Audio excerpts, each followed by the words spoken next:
I'm ready to get out, man. Come on, man. Sit Fuck down. you mean, man? Stay down. No, man. Get me the fuck out of here, man. Fuck out of here. Yeah, No, man. Get me out of here. Get me out of here, man. What the fuck you mean, nigga? Get me the fuck out of here. 25 CR 206. The defendant is in court represented by counsel. We were last here on May 14th where the defendant pled guilty to count 5 and count 6, both being sexual. That calm voice reading sexual battery, third-degree felony. That's the sound of the system locking a person's future in place. Once the pre-sentence report is mentioned, 90% of the outcome is already decided. Battery felonies of the third degree. At that time, the court referred the defendant for a pre-sentence report and victim impact statement. Those reports have been completed and the state is prepared to proceed with sentencing. Mr. Watson? Thank you, Your Honor. May it please the court. I'm going to be brief. This was a heinous crime, Judge. This was horrible in a lot of ways, but most importantly, because this was a minor child who almost assuredly didn't fully understand what was going on with somebody whom was entrusted to love her and to protect her. However, Your Honor, this is not indicative of who Mr. Welk is as a person. Yes, he has a record. Yes, he has been to prison, but it's mainly in the past been for drug offenses, I believe some theft offenses, nothing of this magnitude. On this day, and this is not an excuse, Judge, for his behavior, but on this day, Mr. Welk was drinking a lot, was highly intoxicated, and took advantage of his stepdaughter. Since the day I met him, he is in disbelief that he did this. He has expressed to me his remorse and his sadness and how he hurt her, how he hurt his wife, how he hurt the rest of his family. He knows, Your Honor, that he's going to be spending a lot of time in jail coming up.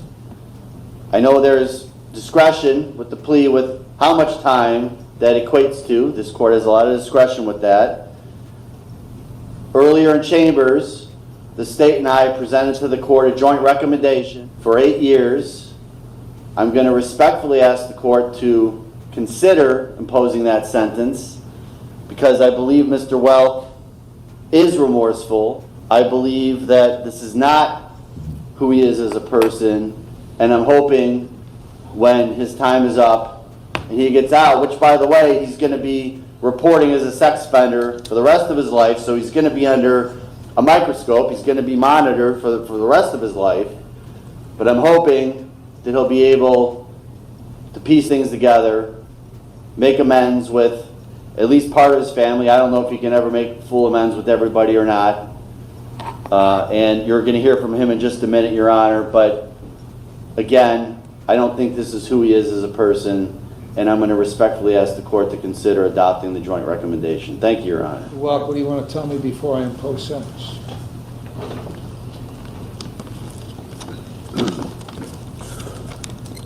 First and foremost, I'd like to apologize to the courts for appearing before them today. I'd like to apologize to the victim in this case.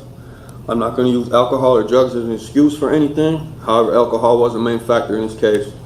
But I take full responsibility for my actions because I chose to make the irresponsible decision consuming too much alcohol than I could handle, causing poor, regretful choices leading to my incarceration. I've read the police reports and feel ashamed, embarrassed, and hurt because that's not the person I am. And I wouldn't be standing here today if I would have just been more responsible. I have 4 younger children that I've let down because of being locked away from them, missing out on watching them grow. Having to deal with that is a heartache alone. The only thing I can do now is work on myself while incarcerated, take advantage of all programs they offer, and become a better man and a better father, and not give up doing so.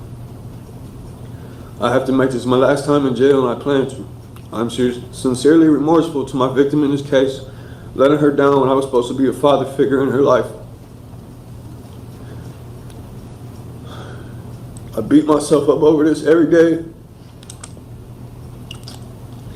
over this, wishing I could take it all back. I just hope she can grow up in life and leave this in the past, and that it doesn't affect her future. Again, I'm sorry to everyone I caused pain to in this case.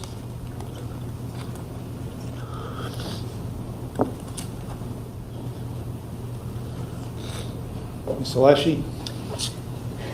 Thank you, Your Honor.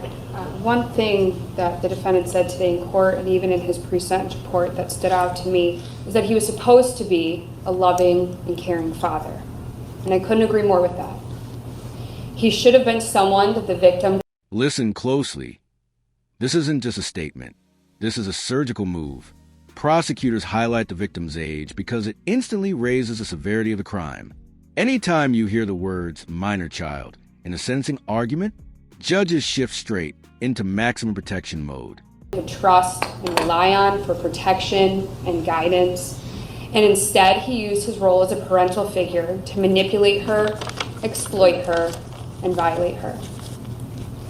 When this happened, the victim was just 13 years old, 13 years and 8 months to be exact. And as much as the defendant wants to talk about the other children in his life, when the defendant committed this offense, it was done in his home, in her home, with his other children present. Not only that, his 4-year-old Sarah and the 7-year-old Ben actually observed the defendant engaging in the kissing and the touching of the victim's erogenous zones. Later, when the defendant went into the victim's bedroom to engage in the sexual conduct, a 1-year-old was sleeping in the pack and play next to her, and there was a 3-year-old in the room who was awake on her phone, according to the victim. And while there is a jointly recommended sentence here, the state believes it's essential to highlight not only what the defendant did pre-indictment, but also what he did after his arrest in this case.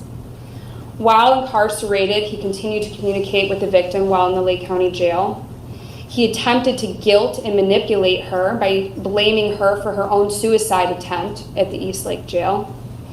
He pressured her to express her feelings to law enforcement about him, or her desire for him to only receive a short sentence. He spoke of wanting to attend counseling together. He emphasized they were a team and told her he loved her, despite being her abuser, despite doing what he did here. And during several of these recorded calls, you can hear the victim crying, further illustrating just the ongoing emotional harm caused by the defendant and his conduct. This behavior demonstrates his continued disregard for the well-being of the victim, his family, and his ongoing efforts to control her and manipulate her.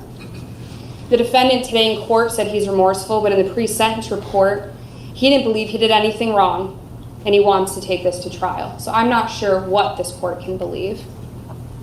He has a lengthy criminal history, including 4 prior prison numbers and 5 felony cases.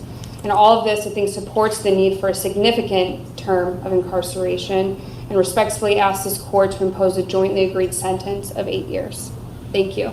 Thank you. Why did you call her after you were in jail? Because I was told by the detective I was allowed to. Okay. I didn't call her, I called my wife and she answered the phone. All right. And what contact did you have with her about retracting her statement or modifying her statement? It wasn't retracting it. We talked about counseling, going to counseling and stuff, because that was something that they was talking about making them do. And something she said she didn't want to do. Well, trying to, whether directly contacting her or contacting her through your wife was... Here comes a classic defense move. Paint the defendant as remorseful, overwhelmed, out of character.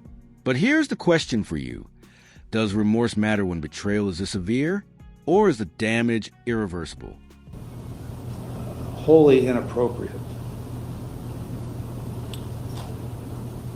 And it was further evidence of you trying to take advantage of her at that young age, like you did when this happened.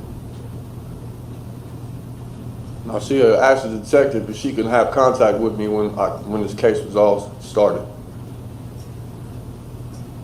Then when I went to my preliminary hearing on February 11th, I asked the detective and he told me the same thing. All right. Well, you're experienced enough in the system to have the wisdom that you shouldn't have been contacting her. Okay? In talking to her, having about anything having to do with this case. So, you've in your statement, you say you apologize to her, but then in the pre-sentence report, you talk about how you don't believe you did everything you're accused of doing and wanted to take this to trial. What's that all about? I don't remember exactly what I said, Your Honor, but what I was saying was I don't have recollection of what happened the night of. So I wasn't admitting to, I don't know what happened.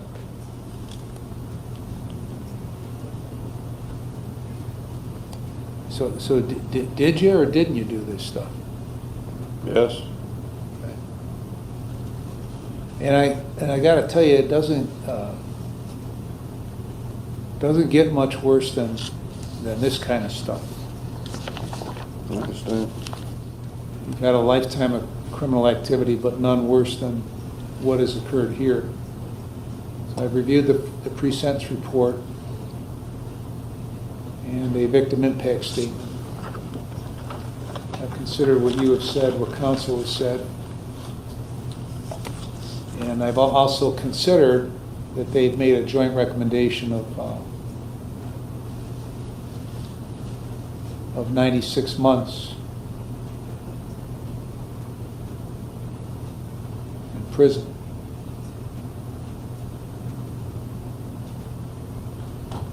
And so on count, and I've considered all the provisions in 29, 29, 11, 29, 29, 12, 13, and 14. In consideration of all that, on count 5, I'm going to sentence you to a term of 60 months. On count 6, I'm going to sentence you to a term of 60 months that will be consecutive to one another with credit for 143 days. Consecutive sentences are necessary to protect the public from future crime by you and for appropriate punishment. I'm ready to get out, man. Come on, man. What the fuck you mean, man? Stay down. No, man. Get me the fuck out of here, man. You fucking took my plea back, man. Get me the fuck out of here, man. Get me out of here. Get me out of here, man. Get me out of here, man. Almost done, Judge. Get me the fuck out of here. Before the judge even enters the room, this guy is already spiraling. When a defendant panics this hard before sentencing, you know something big is coming. Watch how fast this courtroom energy shifts. Yeah, No, man. Get me out of here. Get me out of here, man. What the fuck you mean, nigga? Get me the fuck out of here. Man, get me the fuck out of here, man. Let me get my leg. Get me out of here, man. Take him in the chair. Okay, we're in the chair. All right. Put me in the morgue. Put me on your visiting list Alright. for jail and All right, man. Stop touching me, man. I'm not doing shit, man. I'm not doing shit. Go. I'm not doing shit. That's doing all this.